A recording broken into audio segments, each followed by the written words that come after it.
Now, tell us about the work that you're currently doing, how you got into that, and how your kind of evolution of race consciousness is related to what you're experiencing now at your job. And tell us a little bit about what you're experiencing. Okay. Well, I currently am a associate on the African American Legacy Project at Historic Rosedale Plantation in Charlotte, North Carolina. Say the project What name we again for us. it's the African American Legacy Project. Um, so we it's at Historic Rosedale. So it's a project that's been around since 2019, I believe 2019. And our goal is to portray and tell the stories of the enslaved that lived and worked and labored um, on the Rosedale Plantation, which is located in Charlotte, North Carolina.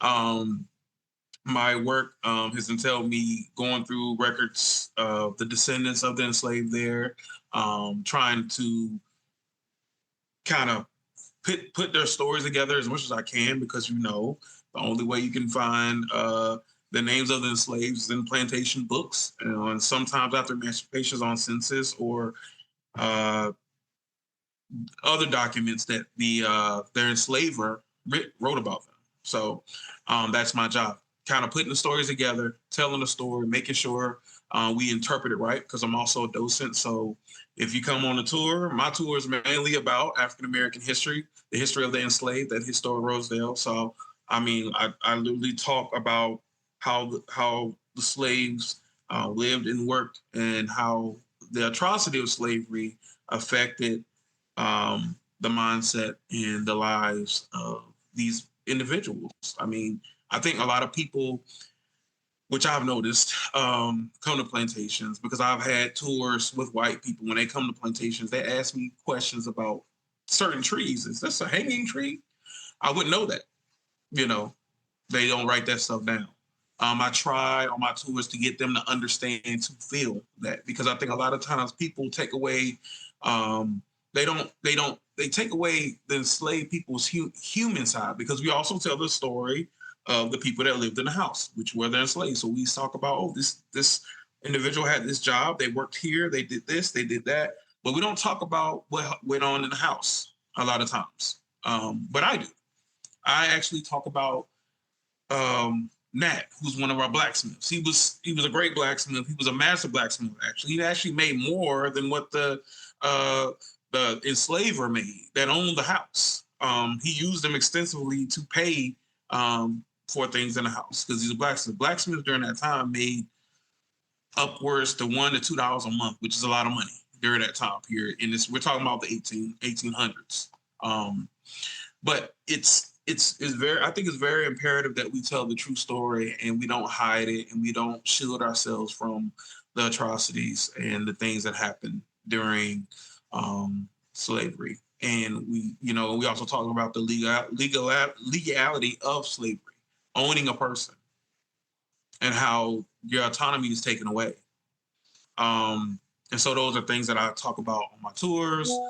These are things I keep in mind when I'm researching and pulling up names. We have 40 names so far, about 40 enslaved individuals so far that we know about. Some we do know, we don't know where, we know where a few of them are, their resting places are, but we don't, a lot of them we never will know. We just know that we just have names.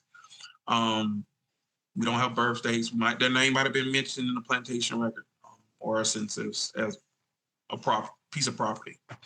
Well, that work you're But doing, man, that's yeah, incredible work, so valuable, and something that not a lot of people can do, and not a lot of people are in a position to do. So yeah, that's pretty amazing stuff. You know what we your call it story? hard work. Yeah, yeah. And you know Yeah. what it reminds me of is a conversation I had with an ex friend of mine, a racialized white man, and we were talking about slavery, Hmm. and he said during the conversation, he was like, well, they were property, not people. Hmm. And I was like, well, no, they were people, Hmm. but they were treated like they weren't people. And he was like, Right. no, they were property.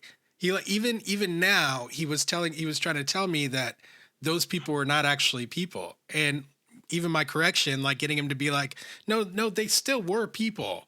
They were just treating them like they were not people. And he would not accept that distinction. Which I found to be very interesting. It also reminds me of another ex-friend of mine, who told me about, she was a racialized white woman, grew up in Hmm. upstate New York.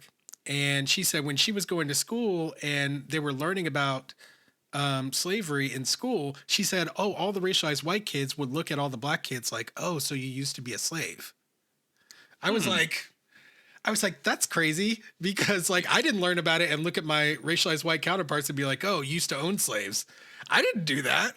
I was like, I think that that is that was wild that she said that. And so yeah, it just goes to show, right, that we're all having different our different racialized experiences, right, and developing different ways of thinking about race. And there really is no universal experience aside from we're all lied to about it, right? We're Yeah. all given the wrong information, we're all given the wrong messages, and then either we do what you and I did, which is decondition ourselves, deprogram ourselves over time through education and experience, Hmm. or we end up drinking the Kool-Aid, and being taken in hook, line, and sinker to a white supremacist mythology. Thanks for watching. For access to the full length conversation and all of the 2 hour long unedited conversations that I've had on race, click the support link in the description below. Thanks for your support and see you next time.